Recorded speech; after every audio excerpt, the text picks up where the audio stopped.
All rise. He's Mark Skol Jr. And he's Jamal Spencer. Sports Court is in session.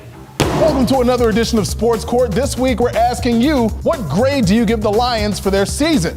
I gotta go with B+. The way this team finished was so strong, so many defensive weapons, a lot of rookies getting quality time. You win at Green Bay to keep the Packers out of the playoff. You end the season with a winning record. All of that is great. However, you can't give the team an A if they start the year 1-6. That 1-6 start is what kept the Lions out of the playoffs. If they win any of those games, they're still playing right now. Ultimately, you do get a lot of credit for the way you finished, but you got to be penalized somewhat for that awful 1-6 start. So I got to give the Lions a B+ with a lot of emphasis on that strong finish to the second half of the season. Jamal, I really don't like you right now because I have the exact same grade, B+ for the same reasoning. They didn't make the playoffs, but in my eyes, I'm a pretty strict grader, but if you get 2 wins against the Packers in one season, even if you lose 15 games, that's a success in my eyes. But yes, the Lions were fantastic down the stretch, winning 8 of their final 10 games, and they were just on the verge of the postseason.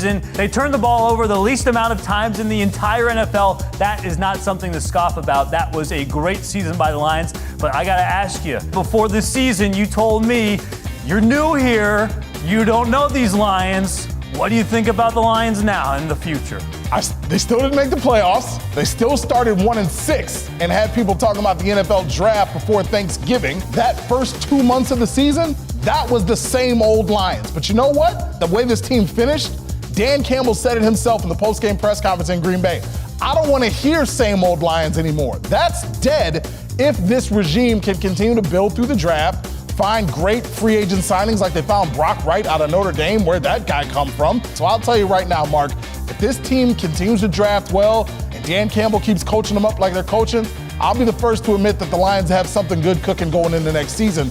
And playoffs should be the expectation. Playoffs? Yeah. Next year, wouldn't you agree that if the Lions don't get into the playoffs, nothing else matters? Honestly, if next year they don't make the playoffs, I think you have to put it at a really bad grade because the expectations are sky high for this team, and they have a bunch of picks that get even better. And when you saw Brad Holmes hit and hit and hit on all of those picks this year, it makes you really excited for what he's going to do in the 2023 draft. But if you're in the hunt at the end of this season, that's always a great feeling, and the Lions fans have to be fired up with how their team played this season.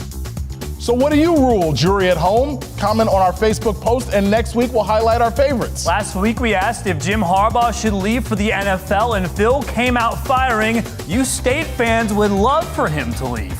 Come on, man. He's just 3-3 against Michigan State. 4-4. You think Spartan fans are afraid of a 500 record? They want Harbaugh to stay forever. Norm said it just depends. If he wants a legacy to end up in the Pro Football Hall of Fame, like his brother. And finally, Steve said he should stay. He's having too much fun at Michigan. You know what, folks? You should come back again next week. We're having too much fun. Until then, Sports Court is adjourned.